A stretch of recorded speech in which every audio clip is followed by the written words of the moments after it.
Hey guys, Christina here, and today I have a look for you at what we read last month, which was August 2021. If you're new here, we do homeschool. We have 5 children between the ages of 5 and 13. So this fall, that means kindergarten through grade 9. And we did start school off very gently towards the end of August. So I have a little bit of school material in here, but the rest of it is just books that we enjoyed reading. So I'm going to go ahead and jump straight in with the read aloud that we actually did. So we did this book here, Thunder from the Sea by Joan Hyatt Harlow. Give you a quick look inside. This is a book. It says it's 1929 and 13-year-old Tom Campbell has always wanted a real family with a real house and a dog of his very own. Since he was 3 years old, the only home he's ever known has been the mission orphanage.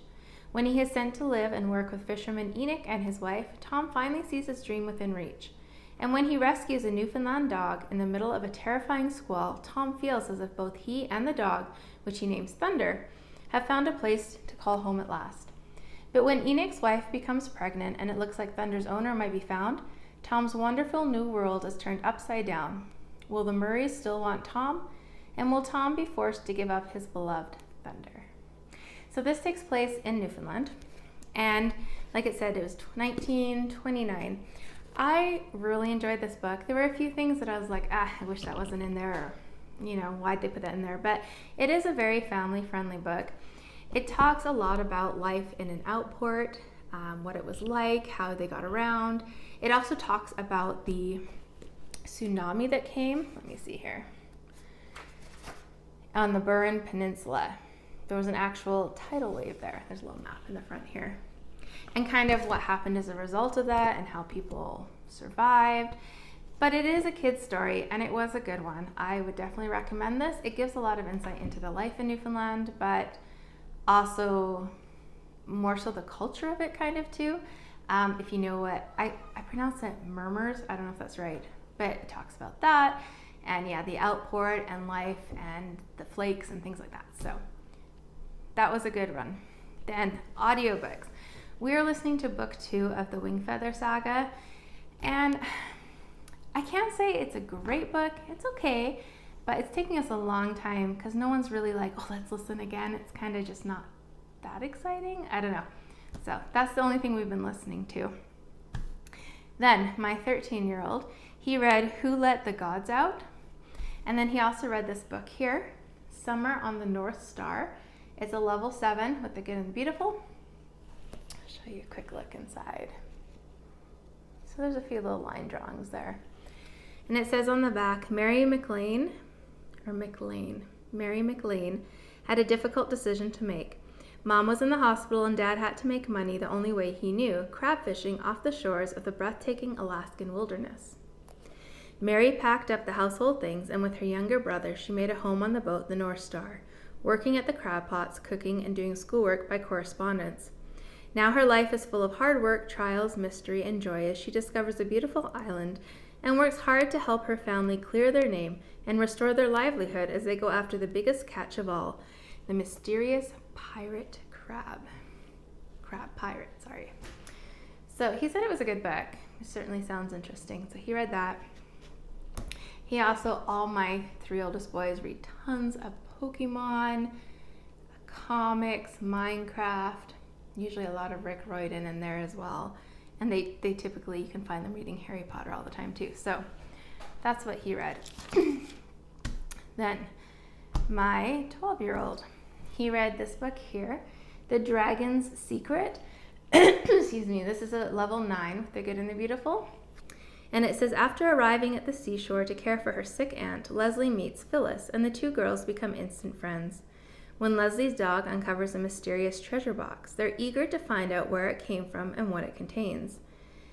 Mysterious lights, shadowy figures, stormy nights, and threatening messages are no match for the determined youngsters who will stop at nothing to solve this mystery. Can they protect the box long enough to discover its secrets?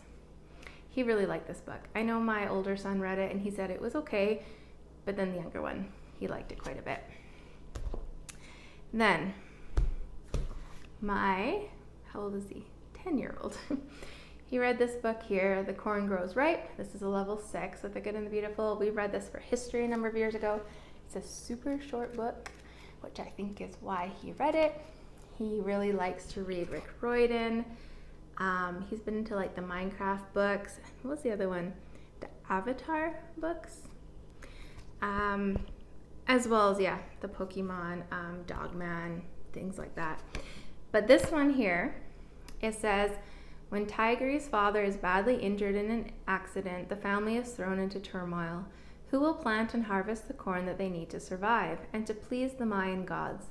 The neighbors have fields of their own to tend, and Tiger's mother and great-grandmother cannot do it on their own. 12-year-old Tigre has never done a man's work before.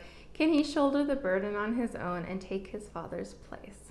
So again, just a really simple short book, but it's interesting, and it talked a lot about the culture of the area and the land and the beliefs, so that is a book I like.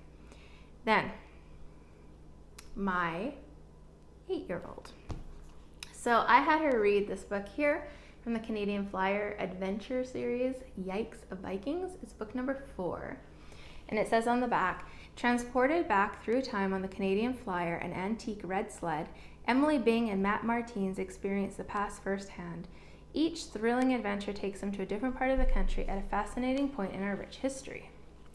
Matt and Emily are on a Viking expedition in the year 1001. Join them on land and sea as they experience thrills, challenges alongside Viking explorers. Only the bravest can sail with the Vikings. So it's very similar to the Magic Treehouse, but it's all about Canada and Canadian history, and that's what that looks like. So she read this because we are studying Newfoundland, which is why we also read this book here. There you go.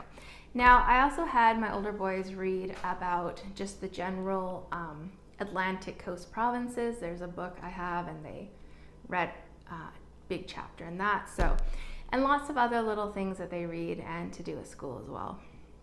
So then moving on to me. So the first book I read this month was The Girl from Nowhere by Eliska Tanzer. So this one is an autobiography, and I'm going to be really careful how I talk about this because it's an adult book. It has adult themes in it, for sure. It's a young girl who is a Roma, and about her experience growing up. She grew up in basically a slum. Her mom was very, very young when she had her, and she had already been working in the family business, I guess I'll call it, that all the aunts, the grandmother, everybody's involved in. And it just talks about her growing up, her experiences, and she actually ends up being human trafficked to England when she is, I believe, 13. And her mom made that choice to send her there. And it's just kind of interesting to read. I like to read about people's lives, and this is just so far removed from my own life. I just can't even imagine a lot of it. She ends up becoming educated and doing quite well in life. So it was a really interesting book. There were parts of it, there's language that's very blunt and very blunt. She just says what it is, and so a little bit of it was a little shocking for me, but it was just so fascinating to read and to know. She says in the book her mom still lives in the same place, still does the same job. Very interesting. So if you're interested in people's lives and you're prepared for some very adult topics and words and descriptions, then I would definitely recommend it. If you're not, it's not for you. Then I moved on to The Touch of Magic by Lorena A. Hickok. This is a level 9 from The Good and the Beautiful. And this book here is actually 2 books put together. So I haven't read The Story of My Life by Helen Keller yet, but I read the first one. And it says, beautifully written biography, The Touch of Magic, about Helen Keller's teacher, Annie Sullivan. As a destitute, misbehaving orphan who is going blind, Annie experiences and overcomes the extreme trials in her life, which prepare her for the great work she does with Helen Keller. I'll show you inside. There's just writing. There's only a few pictures. I think there's 1 or 2. Very interesting. So the first book is this thick. I didn't know the background of Annie Sullivan. I thought She was kind of more of a well-to-do person. I didn't know that she had been an orphan, and she had quite a tumultuous, a very rocky upbringing. And like it says, she was blind and an orphan and had kind of been cast off forever from society. So really, really fascinating. I really did enjoy reading it. This is one of the books. So the 2 stories in here, my oldest son's going to read. So I'm hoping to read the other one before him as well. But I definitely like this one, and I would recommend it. It was really fascinating. So that is everything we kind of read. Like I said, lots of other books here and there that we just didn't keep track of. But that's the pile for this month. If you have any questions or comments about the books or anything else, feel free to leave it down below. Otherwise, leave me a comment about what you're reading right now, because I love to get suggestions. And if you're reading something to do with school, let me know, because I'm always looking for resources for our school. Otherwise, though, I hope this finds you having a great day. Take care.